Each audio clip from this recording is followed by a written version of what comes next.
Hi everyone, it's Tracy DW here, founder and creator of Stories to be Told, a multimedia learning platform of stories, or poetic narratives as I like to call them, mini documentaries, timelines, and a wealth of other resources, all aimed at engaging all learners interested in understanding more about the history of the British Empire, otherwise known as Britain's colonial past.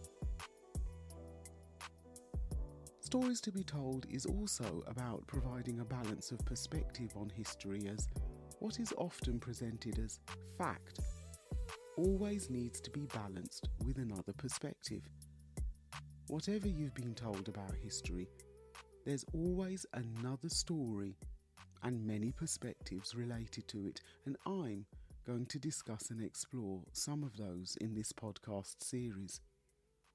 Now, my podcasts do not aim to be the ultimate or only authority on the subject or topic under discussion, but I'd like to share what I have learnt, and I hope it will provide enough information to stimulate your curiosity into finding out more by beginning your own learning journey about the subject and decide for yourself if history is a matter of fact or perspective.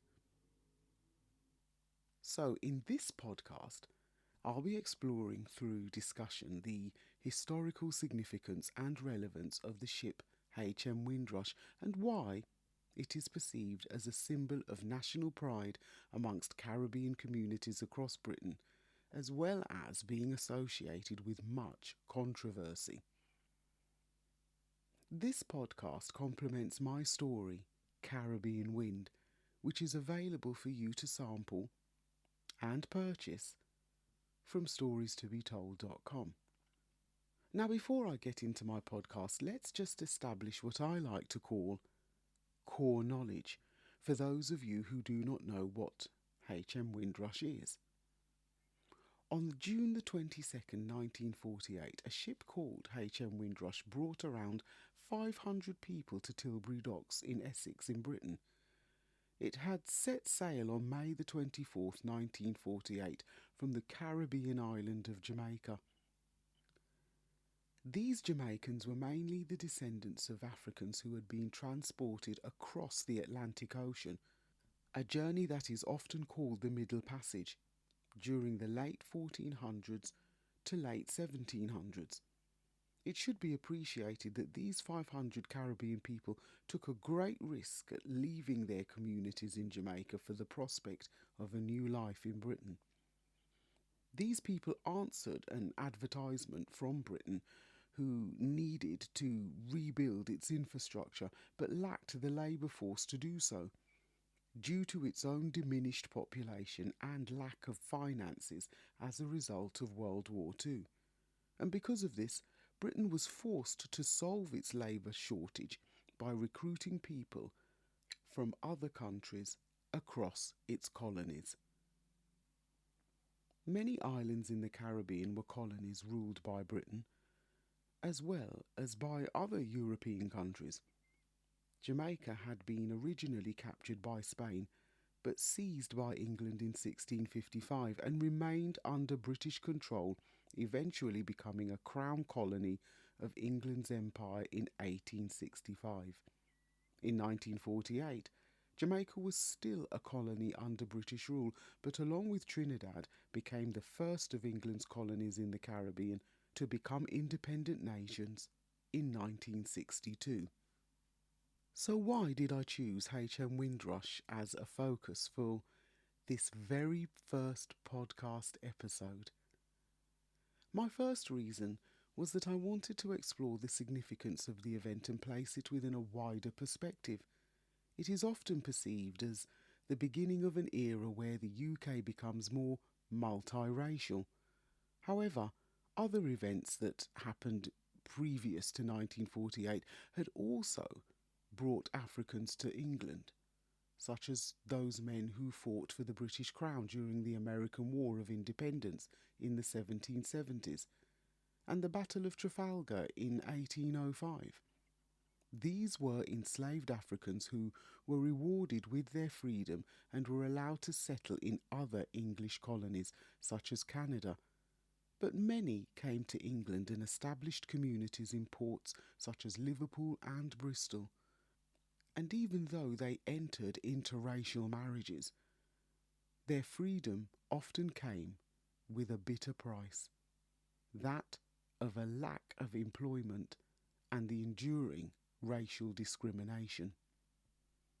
Africans who resided in many of England's colonies in Africa and the Caribbean served the British Crown by working in the armed forces as service personnel in World War One, 1914 to 18, and World War Two, 1936 to 45. Many of these brave men and women also made the decision to remain in Britain after both wars. So, although the journey of H.M. Windrush is hailed as a significant event for native and British-born Caribbeans now residing in Britain, we must remember that the migration of Africans to Britain was actually a sustained process resulting from various social and political events over hundreds of years. My second reason was that I wanted to acknowledge the term Windrush and what it is being associated with in Britain's current climate. Culturally, June the 22nd has now become a national day of remembrance in the British calendar. The date is a celebration of the journey made by H.M. Windrush to Tilbury Docks, and many people within Britain's Caribbean communities perceive this as recognition for their achievements and contribution to Britain's post-war social, cultural, economic and political infrastructure. They also perceive the date as a reference point for their own affiliation with Britain and being British, the acceptance of their Caribbean cultures by British society as a valid way of life and identity. However, politically, the term Windrush has, since 2019, been associated with an immigration scandal in which thousands of British residents who came to Britain from the Caribbean legally on or after 1948 were wrongly classified as illegal immigrants by the British government and have suffered detainment, deportation, loss of employment and homelessness. Fortunately, this controversy is being rectified by the British government, and I encourage you to embark on your own learning journey about this topic, known as the Windrush scandal.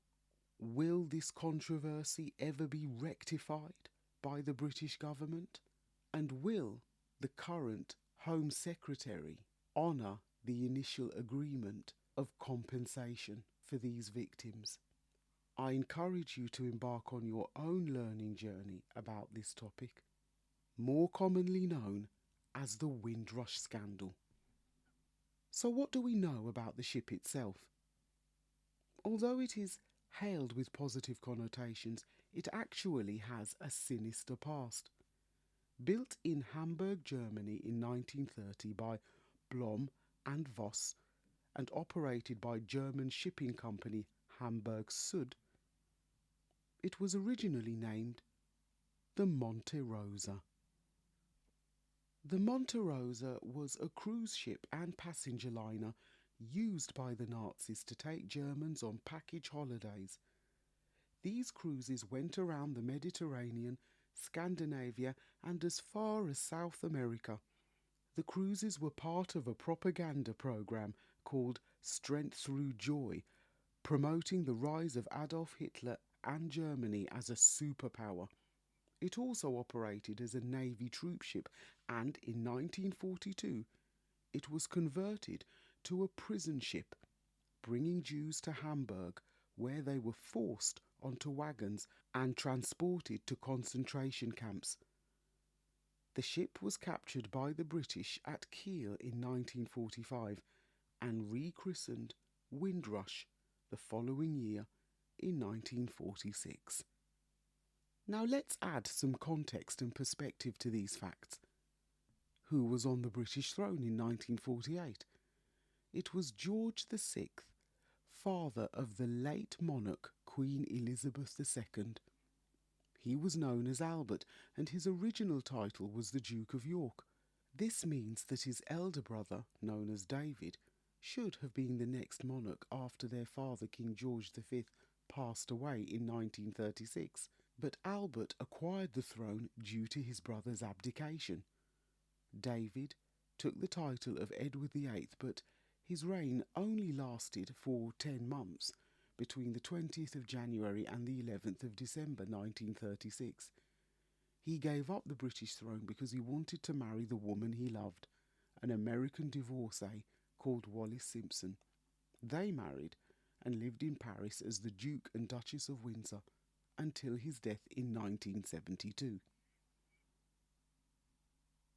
George VI ruled England throughout World War II and also saw his title of Emperor of India, first bestowed upon his great-grandmother Victoria, eradicated after India became an independent nation in 1947, marking the end of its status as a colony under Britain's rule.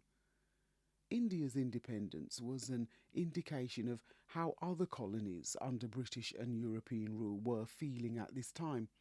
There was a growing sense of nationalism in colonies across Africa and the Caribbean, who wanted self-rule. With the rise of communism across Eastern Europe, Russia and China, and the increasing influence of America as an economic power wanting to extend its trade routes, Britain realised that granting independence to its colonies would soon be inevitable. You can find out more about this in my poetic narrative called Gone with the Wind, Macmillan's Speech for Change, as well as the learning journey at storiestobetold.com. Again, I encourage you to embark on your own learning journey about how World War II was a significant factor that led to the independence of Britain's colonies. And who was Prime Minister in 1948? Clement Attlee, the son of a solicitor, led the Labour Party to power in 1945. This was a surprise victory over Winston Churchill's Conservative Party, who had led Britain through a successful war campaign over the past 6 years. As well as overseeing the independence process of India, Attlee's government can be credited with establishing what we now know as the welfare state, where much of our public services and national resources such as coal, gas, the railways and electricity were run by the government and were therefore nationalised. Before I come to the end of my podcast, I'd like to leave you with two other corresponding events in 1948 that were to have a profound impact on Britain's Caribbean communities. The first is the birth of the National Health Service on the 5th of July, founded by the then Health Minister Aneurin Bevan.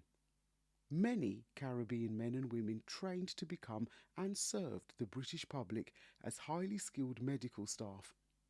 I myself am proud to say that I have relatives who work in nursing and neurology, and as a young teenager, the NHS gave me one of my very first jobs, which enabled me to save for university. So thank you, NHS. The second event was the British Nationality Act, also in July, which stated that all British subjects have the automatic right to reside in the UK. People from the Caribbean rightly interpreted this law as their right to travel, reside and remain in Britain, but it did not seem that the Act was truly inclusive of all British subjects from Britain's colonies, of both white and ethnic backgrounds.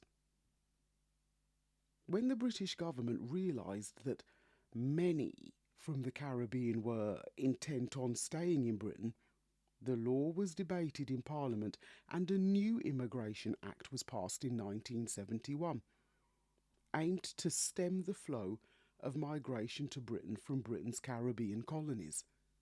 Now, it's my very first podcast episode and I hope you've enjoyed listening. And to end this episode, I'd like to leave you with a few questions for further thought and discussion. How would Britain's multiracial identity be different if the Windrush had never docked at Tilbury? And were there any other key events that happened in 1948? Would Britain's multiracial identity be any different if the Windrush had never docked at Tilbury? And were there any other key events that happened in 1948 which later had a profound impact on the future of the Caribbean communities in Britain? If you liked this podcast, then stay on this listening platform and check out my other podcast episodes related to this one, such as A Change of Tone, an alternative history for HM Windrush, and Windrush 75 Reprisal. And don't forget what I call the heart and soul of the Stories to be Told movement, my stories or poetic narratives, Caribbean Wind, Caribbean Rush, Nights at the Round Table, the Berlin Conference 1884, and Gone with the Wind, Macmillan's Speech for Change. They're all available on the website in both Kindle and paperback formats, and in ebook format on Apple Books. Also, the publication of the latest 4 titles.